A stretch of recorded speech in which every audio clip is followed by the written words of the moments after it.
अभी पीछे वीडियो में मैंने आपको बताया था कि कौन सा आप अपने खाने में एक रूल फॉलो कर लेंगे तो आपके बीमार पड़ने के चांसेस 50% कम हो जाएंगे। उसी वीडियो में कमेंट में किसी ने पूछा कि मैं गेहूं खाऊं या नहीं, चीनी खाऊं या नहीं, इस तरीके के उनकी कुछ चीजों के लिए सवाल थे। तो ये वीडियो उन्हीं के लिए है और शायद आपके भी बहुत काम आने वाली है। देखो, सबसे पहले सबसे इंपॉर्टेंट बात बता देता हूँ। आयुर्वेद में एक नियम कहा गया है जिसे कहते हैं देश सातमय। इसका मतलब यह हुआ कि हमें खाने पीने में उन चीजों का इस्तेमाल करना चाहिए जो हमारी ही जगह से बिलोंग करती हैं। अब जैसे मैं उत्तराखंड से हूँ, नॉर्थ इंडिया से बिलोंग करता हूँ, तो मेरे पिता, उनके पिता और उनके भी पिता, हम पुरखों से यही रहे हैं। मेरे लिए अगर कोई सबसे अच्छा कुकिंग ऑयल है तो वो है सरसों का तेल। ठीक इसी तरीके से जो हमारे साउथ इंडियन भाई हैं, उनके लिए सबसे अच्छा है कोकोनट ऑयल।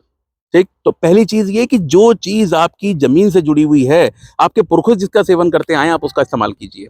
आजकल जो ये डिजिटल जमाना आ गया है, इंटरनेट इतना ज्यादा पॉपुलर हो गया है, तो हम दुनिया भर की चीजें एक साथ देख लेते हैं। बहुत सारे लोग इसी वजह से ऑलिव ऑयल का अपनी कुकिंग में इस्तेमाल करने लगे हैं। जबकि शायद आपको ये बात मालूम हो कि जो ऑलिव ऑयल है उसका स्मोक पॉइंट बहुत कम होता है, मतलब वो बहुत जल्दी तेल जल जाता है।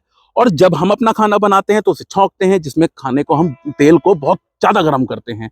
इसके लिए सरसों का तेल सही है, लेकिन ऑलिव ऑयल उसके लिए नहीं है। तो एक तो ये काम नहीं करें। दूसरी चीज, कभी भी आप सब्जियों का चयन करें और या फलों का चयन करें तो उसमें एक चीज ध्यान रखें।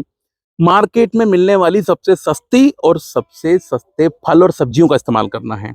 इसके पीछे सिंपल कारण ये है कि देखिए, सस्ती चीज वो होगी जिसको उगाने के लिए कम प्रयास किए गए हैं, है ना, कम एफर्ट्स लगाए गए हैं। उसमें कोई पेस्टिसाइड नहीं है, उसमें कोई कंट्रोल एनवायरनमेंट नहीं है, ऐसा कुछ भी नहीं है। तो ऐसी चीजों का इस्तेमाल करें। जैसे आजकल गोभी 10-15 रुपए किलो मिल जाती है, उसका सेवन कीजिए। लेकिन आज इस टाइम पर अगर आप आम लेने जाएंगे तो उसका रेट कहीं का कहीं होगा। क्यों? क्योंकि उसे पेस्टिसाइड के साथ या और बहुत सारी चीजों के साथ कोल्ड स्टोरेज में रखा गया है, तो उसका इस्तेमाल नहीं करना है। आयुर्वेद में ये भी कहा गया है कि जो फ्रोजन फूड होता है वो एकदम जहर के समान है, उसका इस्तेमाल नहीं करना है।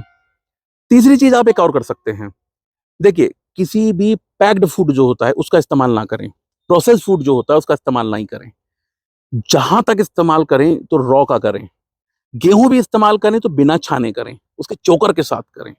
इस तरीके से यदि आप अपने खाने पीने की आदतों को बदलेंगे तो आप देखेंगे, ऐसा नहीं कि आप केवल बीमार कम पड़ रहे हैं। आप जो भी कुछ खाएंगे पिएंगे ना, आपकी बॉडी उससे मैक्सिमम न्यूट्रिशन लेगी। और जितना न्यूट्रिशन लेगी उसका मैक्सिमम यूटिलाइजेशन भी करेगी। इन सिंपल ट्रिक्स को फॉलो कीजिए और फायदे खुद आपके सामने होंगे। आपके मन में भी ये वीडियो देखने के बाद अगर कोई सवाल आता है तो आप मुझे कमेंट बॉक्स में बताएं। उसके ऊपर भी एक डिटेल्ड वीडियो बना देंगे, नहीं तो एक ऐसे शॉर्ट्स में आपको बताएंगे कि आपको क्या करना चाहिए, क्या नहीं, या कौन सी चीज या कौन सी गलती ऐसी है जो आप कर रहे हैं आपके लिए बहुत नुकसानदायक है।